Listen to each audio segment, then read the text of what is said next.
Babe, I'm up in the club. We just broke up. I'm doing my own little thing. And I start to dip and you want to trip because another brother noticing me. Now I am all up on him. He's all up on me. But don't pay him any attention. Because I cried my tears for 3 good years. And now you want to get mad at me? If you like it, then you should have put a ring on it. All my single ladies. Woo, let's get into that.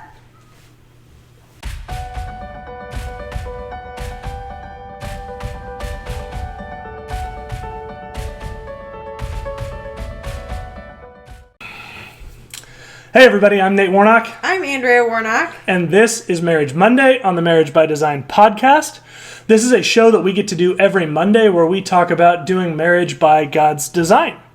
Only today, we're talking about doing engagement by God's design. Right. So you know by that lead-in, we got some great things to talk about, but it's not Beyonce lyrics. I mean, if there's one person that people say I remind them of on the regular, it's Lady B. Well, I think you should do the single lady dance at least, though. What is that like? Oh, I'm a single lady. Right? Oh yeah, that's it. Oh, that's. Oh yeah, babe, get it. That is. Everyone just left. There's Sorry, no one here watching it. That's right. Yeah. So today we're going to talk about engagement. So last week we talked about dating, and I know we've gotten some feedback on that. Some people agreed with us, some people didn't agree with us, and that's great. The most important thing is that I hope in everything that we do, it challenges you, if you're someone who has a Christian worldview, to get in the Bible and see what God has to say, because Nathan can certainly be wrong, Andrea can certainly be wrong. Definitely. But the Bible isn't wrong. So if it caused you to go to the Bible and see what it has to say about dating, then that's fantastic. Yeah, and if you disagree with us, we definitely want to know. I mean, there's been actually quite a few things this week that we feel like we've been challenged on, and so it caused us to go back to the Word and really challenge our own thoughts and opinions on those things, and really see, like, do we feel like God's speaking to us in a different way, and how do we really feel on these sorts of things? So it's great. Yeah. To be challenged and maybe think a different way about things. Totally. And there's 3 ways you can do that. If you are watching this video on YouTube right now, you can just throw it down in the comments below. That's a perfect way to let us know what you think. If you are watching this on audio only, you have 2 options. You can flip over to our Facebook page. Are they watching on audio only? That's impressive. If you are watching, if you're watching on audio only, you're not going to see me elbow my wife very hard for that comment. Sorry. If you are listening on audio only, then you can flip over to our Facebook page, which is Marriage by Design Podcast on Facebook, and let us know there in the comments. There is a dedicated comment thread for this episode. Also, you can come over on Sundays, every Sunday from starting at 8:30 Central Time. You can pop onto Facebook Live or YouTube Live and hang out with us. And we will be talking about this video. So certainly can let us know what you think about this. You can let us know what you think about the dating video if you didn't have a chance to do that. We have a great group of people that show up and give us comments, and we have some back and forth there. It's a lot of fun. So that happens on Sunday nights at 8:30. Oh, show. So today, here's what we're going to do. I'm going to speak for a little bit about the history of engagement, because we take engagement now in American society, and if you're listening from around the world, I'm sure with perhaps a few small differences where you're listening, but similar probably to what we do here. Engagement is, what is it? It's like you've been dating for either a long time or a short time, but it's kind of like that mark to say, now we're preparing for our wedding. Right. And so if you're most people, then, he gets down on one knee or maybe he doesn't get down on one knee, but he asks, his girlfriend to be his wife. If you're my dad, then you just sort of throw it out there at dinner. Like, hey, this ravioli, want to marry me? And then that's pretty much how it is. And now you've been married years and years and years and years and years and years and years and years. 40. And have 5 children. 40 years. The oldest of is still your favorite. So that's great. Of course. But yeah, it happens all different ways, right? And we've all heard funny engagement stories. But do you want to know how Nathan proposed? Let's talk about that real quick. Nobody wants to know that. Maybe not, but I'm going to say it anyway. So I'll give the quick version. So Nathan, he asked my parents if he could marry me, but he asked them also another question at the same time. And I was way more nervous about the second question than the first question. So he asked if he could get me a cat. When he asked them if he could marry me, he asked if he could get me a cat. Right, which mattered to them because I was going to be living with them for a year, for our year engagement. And if he bought me a cat, that meant that the cat was living with me too. And we had previously had a 0 pets policy, except small, like aquarium type pets. Right. And so that was a big deal. But I really wanted a cat. I'd always wanted a cat. And Nathan, wants to get me everything, all my heart's desires. So he asked my parents to marry me, and he asked them if he could get me a cat, which he was more nervous about. And they said yes to both. So he bought me this sweet little kitty. Oh my gosh. Anyway, I knew nothing about this. He had told me for a long time, oh my gosh, I would never propose. He worked at a jewelry store, and he was like, oh, I would never propose on a major holiday. It's so overplayed. Everyone does that. It's annoying. It's boring, So I was, of course, not expecting to be proposed to on a major holiday. So it was Christmas, and he had me close my eyes, and I closed my eyes, and then he put this cat in my hands, and it was the sweetest little thing, and we named him Ducky, and he was so cute, just itty bitty little kitten, and on his collar was the ring. And so once I noticed, oh my gosh, this cat has like such a blingy collar, why did you do this? And then I was like, oh my gosh, so once I noticed that, Nathan got down on one knee, and he actually took the cat, and he got down on one knee, and he said some really sweet things that I wish I could remember, and then he held the cat out and said, will you marry us? I mean, how can I say no? I wouldn't have said no anyway. No, it was fun. It was so sweet and like full of I'll tell the whole story maybe on the Sunday hangout, I guess. There's way more to it than that, but so sweet, and it's a great memory. Yeah, it was fun. It was a lot of fun. There you go. And you said yes, and we lived happily ever after, as everyone who watches our channel knows.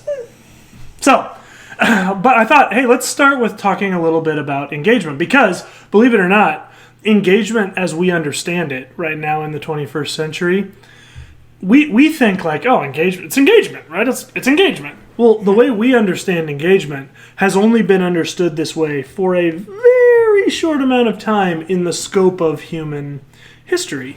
So I want to talk just a little bit, maybe 4 or 5 minutes, about engagement. I think you might find it interesting to know what the origins of engagement are.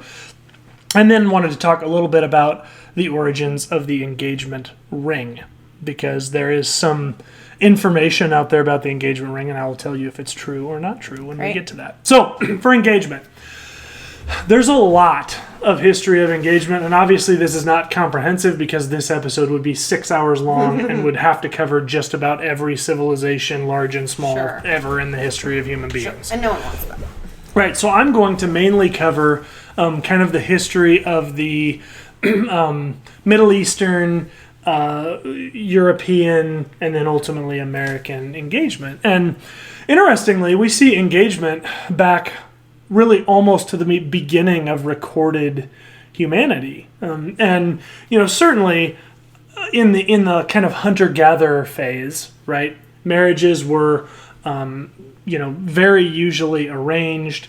There was a significant portion of time where men treated women really as property, and these marriages were arranged, and you didn't really have a lot of say, ladies, about who you were marrying. There's some reality to that, right, back through history. But interestingly, some of the earliest recorded engagement and betrothal references actually date back to Jewish culture, because the Jews took a very, and still do, take a very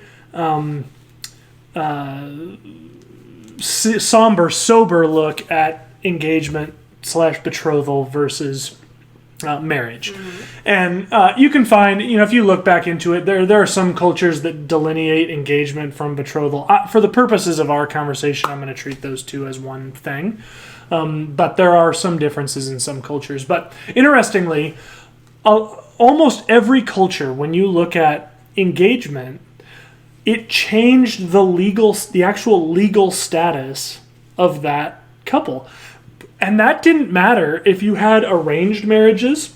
So even in times where you and I might be engaged to each other when I'm 8 and you're 3 years old. And our engagement in that case might be 15 years, 10 years, 12 years, whatever it might be. But that betrothal, right, that, typically, my parents giving your parents, a dowry in exchange for the rights to marry you, that engagement changed yours and my legal status. And that's where the betrothal and engagement and marriage can be separated out into different things. Because I'm not thinking about marrying you when I'm 8. Right. But once I reached the age of maturity in that culture, our betrothal would change to an engagement. And that engagement was the actual leading up to the marriage. In some cultures, Jewish cultures included kind of now, the engagement and the wedding marriage are actually in the same ceremony. So you become engaged. At the wedding ceremony, there's an exchanging of value, rings generally, and then you proceed right to the vows piece of the wedding, which is the marriage. So that was the case for a lot of time in the Jewish historical antiquity culture. There was the engagement or betrothal piece where value was exchanged for the relationship. It changed the legal status of that couple, and then they were considered engaged with some of the benefits of marriage up until the time that they were married. And we see this play out in the Bible, of course, notably with Mary and Joseph. Because they were betrothed, they were engaged. And interestingly and importantly for purposes of the Bible, the Jewish culture was always very clear that although there were a number of legal rights and responsibilities you had as an engaged couple, sex was not one of them, which is important for the story of Christ, right? Because we read that Joseph, when Mary got pregnant, they were betrothed, engaged to each other, but as the story is told, Joseph considered divorcing her because she was pregnant and he hadn't had sex with her.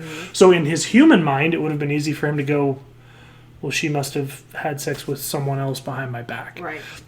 Which really raises the point I want to raise about engagement as we talk about this.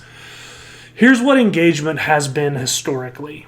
And actually, if you look at the Jewish words for engagement and betrothal, there's 2 of them. They both mean sanctified or set apart. So at the time that you become engaged, it had a twofold meaning. You are set apart for each other, right? You, at the time we're engaged, you will only be marrying me and I'll only be marrying you. But it also means we are setting apart our relationship to focus on moving into marriage. It wasn't a consideration of marriage. It wasn't a let's get to know each other at a deeper level, so maybe we'll get married. Engagement was married. And you heard me say it with Joseph. You can read it in the Bible. The actual mechanism for breaking off an engagement was not a breakup. It was a divorce. So that's how serious they were by the time you got to engagement. This followed into the Anglican culture, the European culture, and over into the United States. Interestingly, you see in early colonial America, engagement, they didn't necessarily have a defined period for engagement. Here's what engagement meant in early colonial America. I want to marry you. Will you marry me? Yes. How long are we going to be engaged? However long it takes me to build the house we're going to move into when we get married. That's how long we were engaged for. So it was literally a time of preparing our marital home and barns and, securing the land. I mean, I was, as your fiance, I was actually getting serious now about fulfilling my responsibility for being able to care for you. And it was a legal ground for us to break off the engagement if I was a slacker in that. If I somehow proved that I was not willing or able to care for you in a way that you and or your parents believed was appropriate, you could actually break off the engagement for that reason, which is really interesting. And so you spent a lot of time as the guy and the woman. I mean, at that time, you were figuring out, okay, am I prepared to take care of a man? Right. And if I am, great. If not, there were women coming around you, which leads me to another point that we should talk about when we talk about engagement, and next week when we talk about newlywed. Your wedding party wasn't like just a celebration of your buds. Right? Your wedding party, the wedding party in early colonial America was the people who helped me build our home. It was a way of thanking and honoring them for literally pouring blood, sweat, and tears into our future relationship, and the same for you with the women that came around you to prepare for marriage. So it was an intentional, set-aside time where we're pouring into our marriage. Not deciding if we want to get married, pouring into not planning the wedding, but pouring into the marriage. Yeah. Sure. And that's an important distinction that we're going to have to camp out on here in a minute. Real quick on the engagement rings. So the thing's gone around for a long time in the United States that definitely on the liberal side, that engagement rings, we should get rid of those because originally engagement rings were a sign of ownership, and the guy would give the girl a ring in her nose or on her finger or around her neck or whatever to show that she belonged to him. All of those stories are completely true. That is actually a thing that happened way forever ago, right? But can we be intellectually honest enough to say that's not the way there's a lot of things that we shouldn't be thinking about how they originated years and years and years and years ago? I feel like we can be comfortable in the 21st century saying that. What we should be looking at is what did the engagement ring become? Because I don't know very many guys who in their mind are thinking, I really want to give this woman this ring so that she knows I own her. As a side note, if you ever think maybe your boyfriend is that guy, he should be your ex-boyfriend immediately. The engagement ring quickly became, and we even see this in early Egyptian culture, we see that the ring was given and worn on what we now wear as the ring finger. That wasn't always the case. In Europe, they wore their rings on their thumbs for a lot of the time. In ancient Celtic culture, they wore their ring on their middle finger. I just about almost flipped everybody off. But they wore their rings on their middle finger. I'm so glad you did not. Interestingly, ancient Egypt was the one that started on the ring finger. And that was because they believed there was a vein called the vera amoris, and it was a major blood vessel that they believe ran from the tip of your ring finger on your left hand all the way to your heart. Isn't that sweet? And so they would put a ring around the finger that housed that vein. Moving on into Europe, they began to, in the upper class, because rings oftentimes were bone or, carved out of wood or something, cheap like that, because, a lot of, in the Middle Ages and earlier than that, there wasn't necessarily a lot of wealth in just the hands of, the people. But pretty soon the rings began being made out of precious metals, not necessarily diamonds or gemstones just yet, but made out of precious metals, and it actually had a practical purpose. For a lot of people, buying a ring made out of a precious metal was incredibly expensive. Even just a very small little ring, but made out of gold, was astronomically expensive considering what these people made. And so not only was it a sign of value, but it was actually a sign of, I trust you with my wealth. Because I might have just given you half a year's worth of my money, and you could... I didn't have Facebook, so if I woke up tomorrow and you were gone, you were gone. And I was never going to see you again, and you took half of, that year's salary or whatever. So it was a way of me showing you that I trust you with my wealth. Then, of course, diamonds were found in South Africa and other parts of Africa, and of course, knowing what we know about diamonds, right? They take so long to form. What do we know? They're made out of carbon, exactly. And what do we say? Diamonds are forever, right? So that writes itself, right? As a marriage is designed to be forever, so diamonds are forever. So, guys, we should be honest. If you're considering proposing to your girlfriend and you don't intend it to be forever, you should give her something other than a diamond. I would suggest a pearl or something like that. we don't want to lie, right? If you're looking at her as your future ex, whatever, then you should at least tell her that. That seems to be the gentlemanly thing to do. But if you give a diamond, it should be forever, which is, what we see in the Bible. And of course, the ring, if I, could get mine off, it is a circle, right? Which is, never as far ending. As shapes go, never ending. It goes around and around and around and around and around forever. Yep. So that is the history of engagement and engagement rings. So I hope you found that interesting. I love that. That was really cool. So how does that apply to what we would recommend to a couple out there that is considering engagement or perhaps is in their engagement right now? Sure. So I think one thing that you sort of hit on is that engagement shouldn't be seen as like a trial period, right? Like, yeah, let's get serious now about thinking about if it makes sense for us to marry each other. Mm-hmm. Like, we've been dating, it's been going well, and now I guess the next step is engagement and marriage, and we'll find out maybe in the engagement period when we get more serious and we have deeper conversations and all of that, if this is going to work. Yeah. And the danger of that is that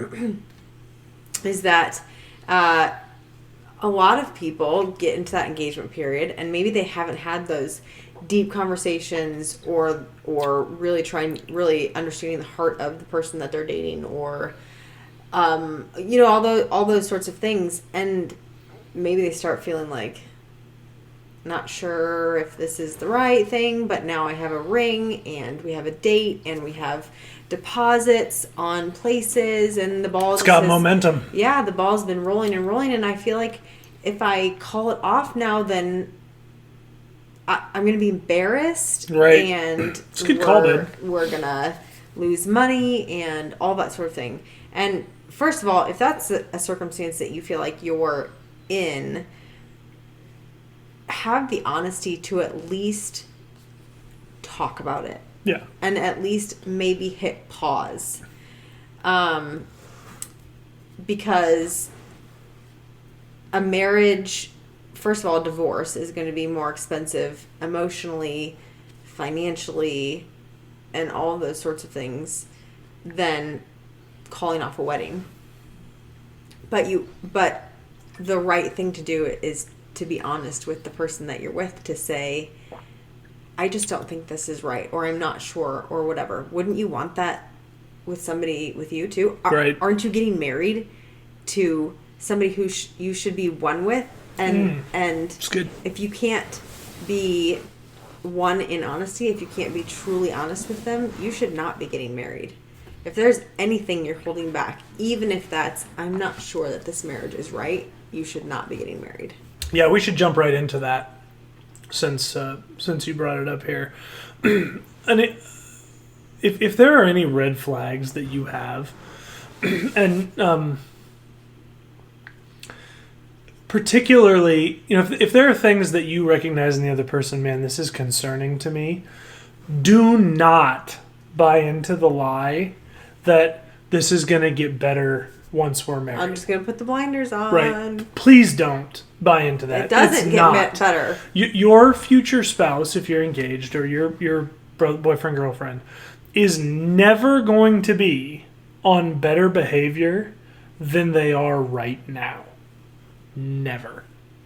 So, now, they might be empowered by the Holy Spirit, right, down the road, which will make them, change their behavior and become more like Christ and all that. So I'm not talking about necessarily that. I'm just saying that the way they're behaving, the way they're treating you, the way they're acting towards you, it's never going to get better than it is right now, because they want you to continue being their girlfriend or boyfriend and or their fiance. Mm-hmm. So if you have concerns now about anger issues that they have, about their fidelity, meaning are they being true to you or not, whether they treat you as a gentleman or treat you as a lady. Guys, if your girlfriend or fiance is contentious and wants to argue with you about everything, all those things are major red flags.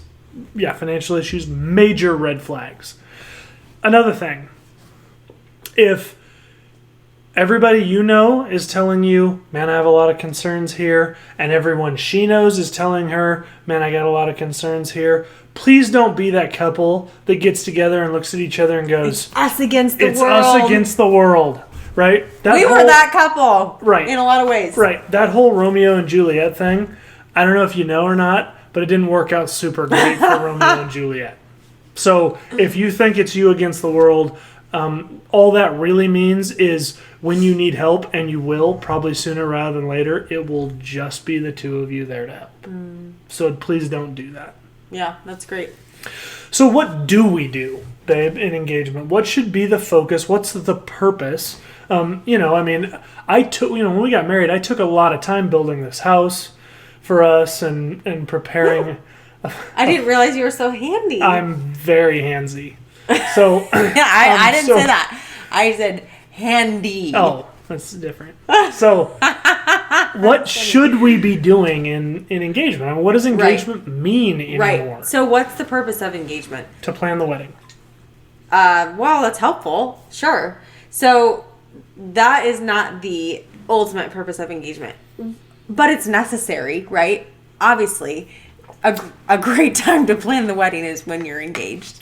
So having an engagement where that's not the focus, though, is so important. So there's way more to an engagement. There should be way more to an engagement than just, we're celebrating the engagement. We're celebrating our impending wedding. We're making sure we have all the wedding plans and all the tasks are checked off. And, there should be so much more to engagement. One of the big things of engagement is going through a Christ-centered premarital process. Yeah. So that will look different for a lot of different people, but going through maybe a premarital class, which is a Christ-centered premarital class, maybe you need to get some premarital counseling with a counselor, a qualified counselor, Yeah. Because maybe there's some issues that you guys have identified that need to be worked out or understood better or whatever.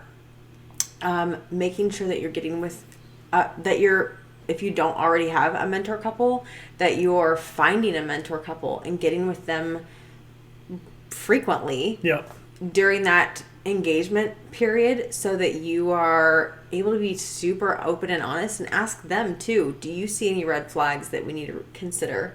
Do you see anything that we should talk about before we get married, as we're moving forward and as you get to know us deeper. So I think those are all things that are just vitally important. And if at any point you're seeing some red flags that you didn't see before, it doesn't mean that things are over, but it does mean to take caution and to really look into those and really try to work on those.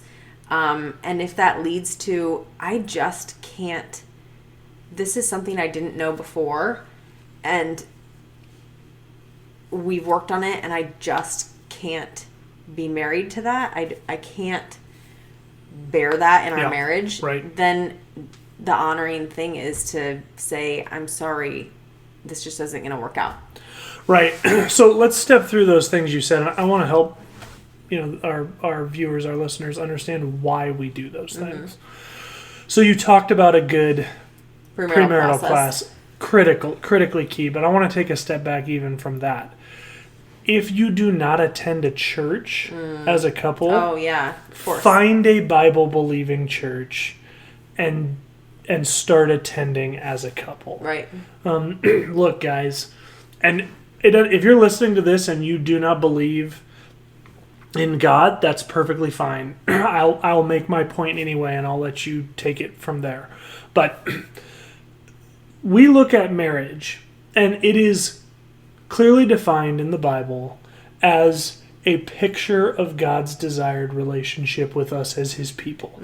Right? He came down to earth. He pursued relationship with us. He grafts us into his family if we will accept his gift of eternal life through faith. Look at the picture of marriage and engagement that is, right? Your boyfriend comes to you, right? Pursues you. I hope he pursues you. If your boyfriend's not a pursuer, you need to find a new boyfriend.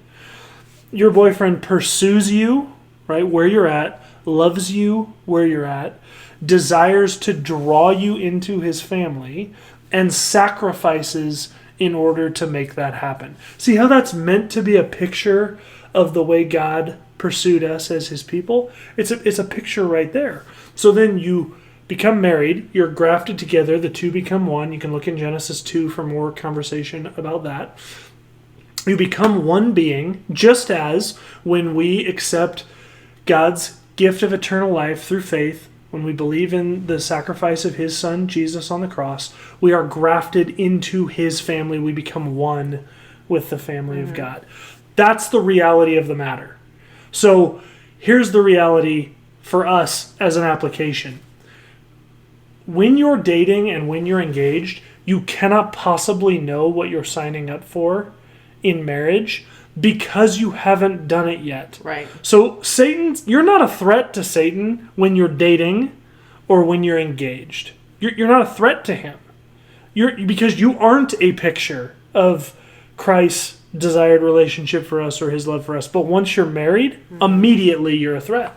Right? Because if he can screw that up, you have to intellectually look back, particularly at the United States, and ask yourself, that's kind of weird that the first thing that it seemed like Satan attacked in the United States is the family. I mean, he's been actively trying to, successfully by the way, unravel the family for 200 years in this country. Through all the various, no-fault divorces, trying to get people in the sack before they're married by making sex an okay thing. And that's not... People try to make it sound like that's a really new thing. No, it's out of control now, but that's been going on for 200 years. Making marriage seem like, it's just something that we do. It's been a coordinated attack, and it's a coordinated attack because if Satan can screw up marriage, then he can pervert the picture that God wants you to see of his desired love for us. And that passes down generationally through our children. So we have to be real about the fact that when we get married, we're going to be attacked. And it doesn't matter how many times you've been married. Doesn't matter how much you think you know about marriage. You can't be prepared for that. Because the attack isn't on yet until you've made the commitment. And so a premarital class, what is that? That's preparation for the battle. That's what that is. Yep. And if you're in the Omaha area, love to have you join us at Love Church. Our premarital class that we have is excellent.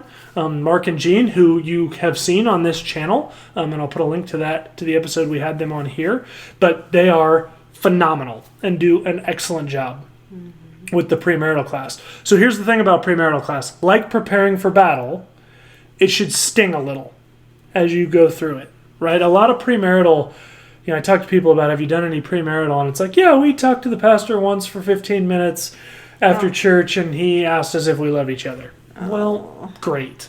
That means for your future marriage. Yeah, right, yes, right. Your premarital should cause some division between the two of you, not because it is trying to drive you apart, but because it's trying to expose weakness in your armor.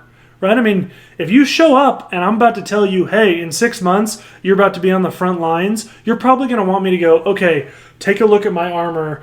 Where am I going to get shot? And have me help you. Where are the holes? Where are the holes? Yep. That's what a good premarital class does. And you know what that means? A good premarital class is going to break up a lot of couples. Because... y'all, we have a 56% divorce rate in this country. That means, by definition, 56% of couples that have gotten married shouldn't have gotten married. If you're just looking at it from the standpoint of, did they walk out with holes in their armor? Right. 56% of couples are walking out with holes in their armor. Right? A good premarital class should raise conversations that are set to expose potential division points in your marriage. Does your premarital class talk about parenting? It should. Does your premarital class talk about finances, including where you're at, how you look at finances, how she looks at finances, how you look at future finances? It should. Does your premarital class talk about sex? It should, because sex will break you up. right? Those are difficult things to deal with. Does it talk about your past? Does it talk about your family? Does it talk about expectations you're bringing into marriage? A good premarital class needs to do each and every one of those things so that you can be prepared for the battle that you're going into as a married couple. Yep. That's great. Thanks. Yeah, and then mentors. That's a part of that, too. We've talked about mentors on this channel. It's key. I mean, if there's one thing that I hope 2020 has taught us, it's that isolation is not healthy for human beings. Right. Yeah, and it's hurtful. Yeah, and you can be living in a home with another person and still be isolated. In fact, there's a lot of couples that are isolated couples. Right. And it's not healthy. And the thing that's going to combat that is being intentional about finding couples that can come alongside you during your engagement process and into your marriage. Yeah, so lots of things that you should and should not do in that engagement period. But one thing that I would really want to encourage you, if you hear nothing else, is the engagement period is not a time to play married. I know that there's such a temptation to, we're engaged, we're getting married, so we've built this house or we've bought this house and we have 2 months left till we're getting married, and we're gonna get married soon anyway, so the sex thing, ugh, just the tip. Oh my gosh. So we're gonna get married anyway, right? But none of that is, God has boundaries for a reason. Yeah. So let's be honoring to the Lord with that. Let's honor our future spouse, who may or may not be that person that you're engaged to. Gotta be real about that. Right. Till the marriage. Let's honor our spouse by staying within those boundaries that God has created. He's not creating those boundaries to piss you off or to make life hard, but because He loves us and He wants the best for us, and that's what's the best for us, to protect us and stay within those boundaries. Right. The question you have to ask is, am I willing to show my spouse, future spouse, in this time that I value what God says about our marriage more than I value the things that I want? Right. Because here's the thing.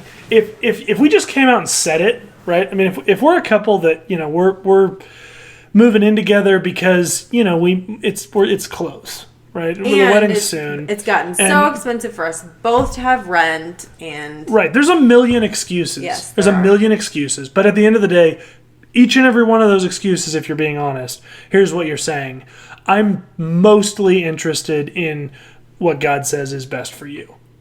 I'm not completely interested in what God says is best for you, but I'm mostly interested in what God says is best for you. Can you imagine saying that? Try that. If you're engaged and you're watching this and your fiancé isn't here, I want you to call them and say, hey, I just wanted you to know that I'm 80% on what God thinks is best for you. On what God's best for you, the 20% is the things that I really want. Right.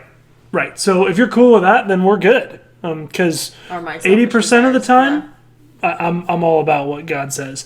But if it's in that 20% that I want to do, then we're going to do what I want to do. I mean, let's just be real. That's what we're doing. Ouch. when we step away from God's best right in the 11th hour. And if you think that's going to stop when you're married, you're lying to yourself. Because that is a underlying heart condition of unsubmission to the Lord. And then when you move forward in your marriage and there are decisions of integrity, there are decisions of purity, there are decisions of with consequence in your marriage, do you want your spouse to be 80% in those decisions? Right? When there's sexual temptation around, as there will be for each and every one of us in our marriage, do you want your spouse in for 80% of that sexual temptation, saying no to that, or do you want them saying no to 100% of that? Right.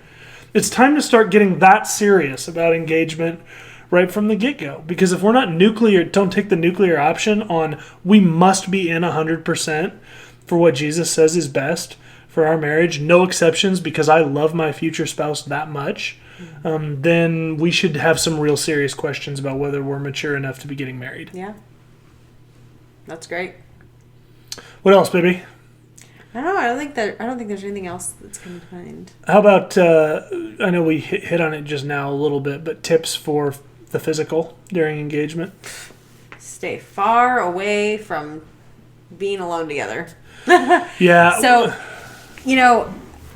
I of course, the best for you is to not enter into that sexual physical relationship, to not even come close to the line of that while you're dating. And I know that it's rare to find a couple who does that, but I pray that more and more couples take the stance of we're just not even gonna come close to that line. If you've crossed the line and you've had sex with your boyfriend or your fiance, or you've done things physically that you shouldn't have been doing, whatever, put a line in the sand now to say we're not doing that anymore until we're married. We're gonna honor the Lord from here on out and not do that. Right. Yeah. So, and just if I can be that guy with regards to that statement, I'm going to say something uncomfortable, so buckle up. That means no vaginal sex, anal sex, oral sex, handies, hard rubbing up against each other. Touching any of your, Right, no Beyonce dances, none of that kind of stuff. I want to say that because I know how these games are played, and there's going to be somebody that's going to listen to this video and go, well, we don't have sex, we only... Right, and I was talking about this a little bit in the dating video, that if I were who I am today and I were single and dating, I wouldn't even be making out with somebody, because where my head would go is to a lustful place. Right. And I don't know if anybody can make out and not go there, but the purpose of that is to incite lust. Right. Right? So right. I wouldn't have a problem with kissing, but I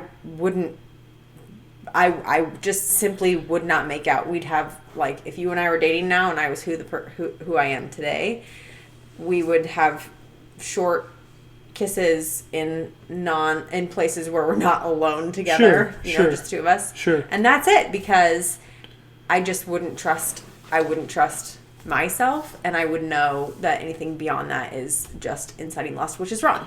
Right. So, and you may be watching this, particularly, probably more so if you're a woman watching this and going, well, I can make out and not necessarily go there. Because I know enough about women. I know women like rustling up those feelings in their men. But even in that, right, then you might be creating, and you're probably creating a situation in where you're causing someone you say you love and care about to stumble in their own thought life. Because if your guy's making out with you, I don't feel like it's a leap to say he wants to have sex with you. So if you're inciting those feelings in him, he's probably struggling in his thought life with thinking about you in sexually compromising ways. And the Bible's clear, Jesus is clear, that if you lust after a woman in your heart, then it's the same as committing adultery with her. Right. So take that back to what I originally was saying in engagement, to be careful about spending time alone, the two of you. It's good. And what I mean by be careful is in maybe private. You just shouldn't do it. In private. Yeah, in private. Yeah. Like, go to a restaurant, just the two of you, But to spend time in private, just the two of you, is probably not a good idea, because when you become engaged, there's just a change. And in fact, maybe when you're dating, that's probably not a good idea either. But whatever. When you become engaged, there's a change in the relationship. There's a seriousness. There's a, like, we are getting married. There's more of a closeness. Yep. And I think probably Satan just starts to chip away at things even more so when you're engaged. Yep. So temptations a lot of times become more tempting. The temptation to, again, like, well, we're going to be married, so the physical side, like, not that big of a deal if we kind of do some of that. That becomes more of a temptation. So stay far away from those things, each other, those things that may be tempting. Just be careful with that. Be careful to not put another thing. Be careful to not put so much emphasis on the wedding. I mean, the wedding is great. it's sweet. It's a fun thing to plan. You won't remember most of it. Yeah. And I don't mean because you're drunk. I mean, it just flies by. It does fly by. But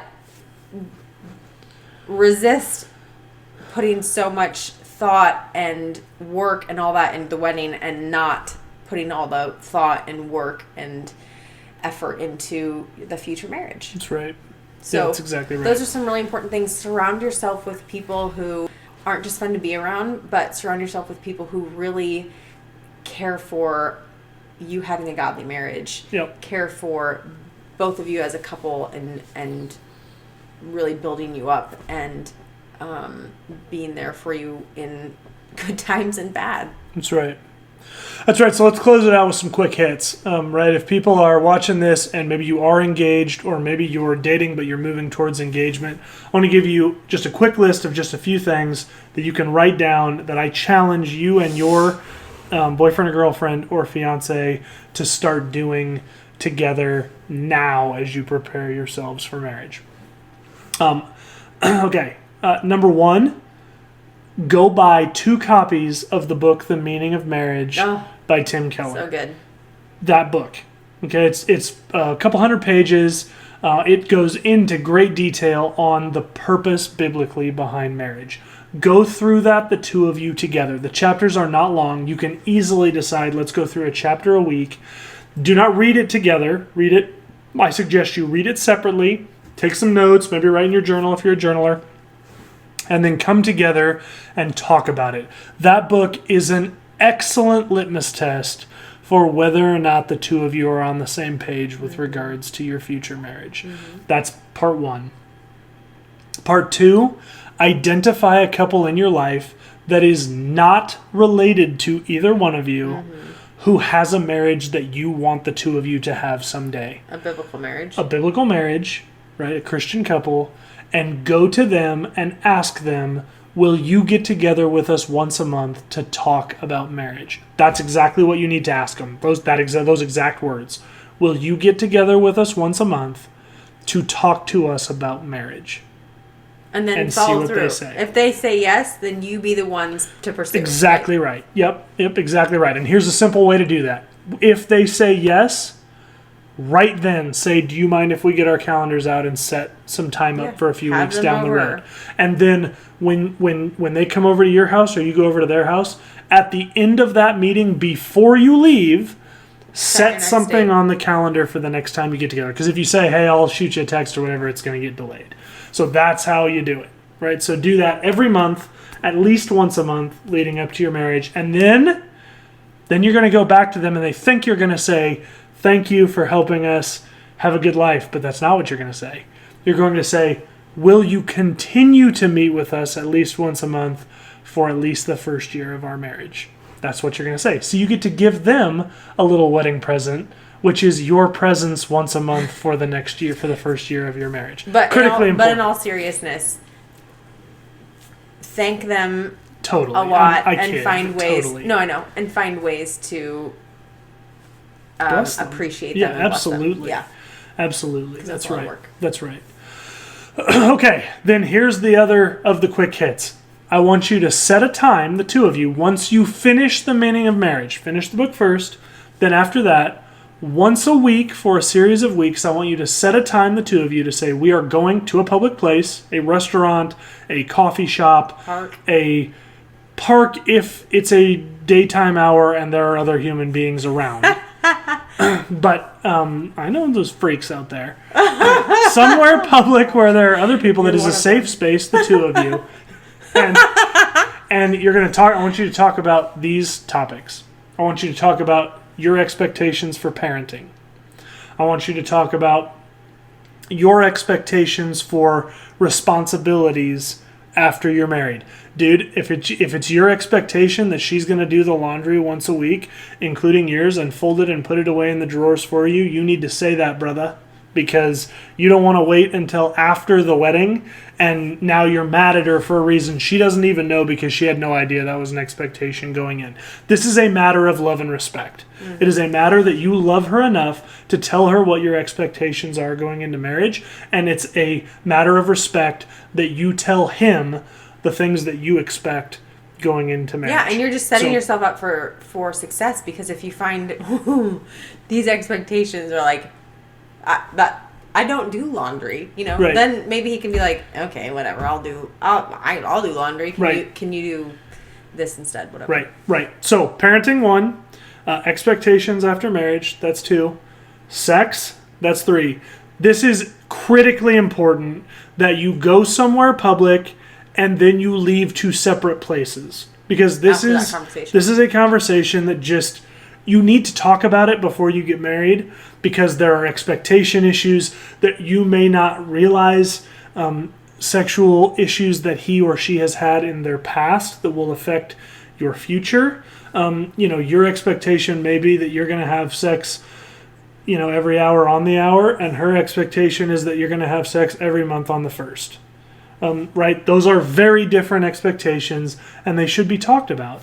The same thing, she or he might be really intimidated because they know, due to past life experiences, that you're way more sexually experienced than they are. That can be a really difficult thing to take into a marriage. Yeah, I'm thinking there's a couple we know that one was experienced and one was not at all.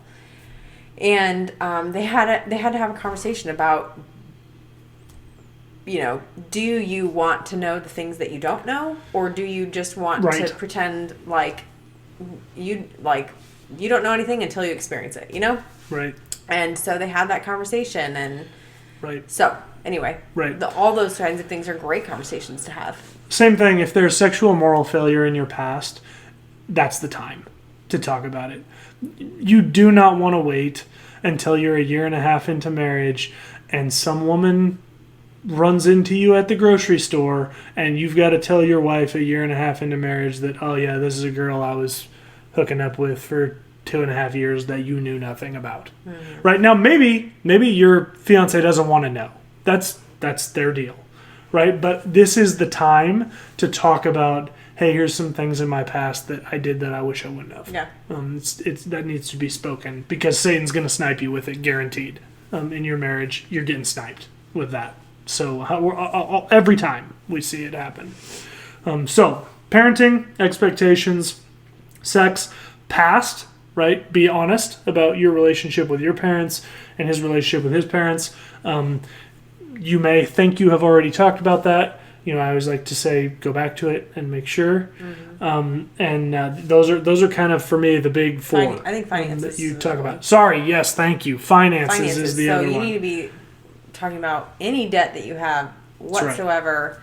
Right. You need to be talking about what you're spending your money on. Exactly right. This is what I make. This is how I'm spending my money. Yep. And both of you should be talking about that so that you're getting a full picture of what that looks like. Because if you marry somebody and you don't know that they have $50,000 of credit card debt, that just became $50,000 of your credit debt. Card Yeah, it's debt. Exactly right. It's exactly right. And so you need to have a very clear picture. Or you marry somebody and you didn't realize that they make $10,000 and they spend $50,000 every year, and they have a huge gambling addiction, and crazy things have happened like that, and now you're married. That's right. Yeah, that's right. So those are kind of the big things that I would suggest. Take a specific set aside time where you say, we're going to talk about this on Tuesday. Yep. So those are the things. Tim Keller, Meaning of Marriage. Get a mentor in your life. Talk about finances, parenting, expectations within marriage, sex, and your familial past. Cool. That's if you do that, you are well on your way. Find a good premarital class. You're well on your way to having a marriage that is, first and foremost, God-honoring. Mm-hmm. And second of all, one that can be used to impact those around you, which is ultimately what we're called to do. Right. Yeah. Let us know what your premarital process was. Yeah. Let us know what you've learned along the way, what you wish you would have known and done in the engagement period. We'd love to hear it. That's right. Until then, guys, remember, God is for your marriage, whether it's in the future or happening right now.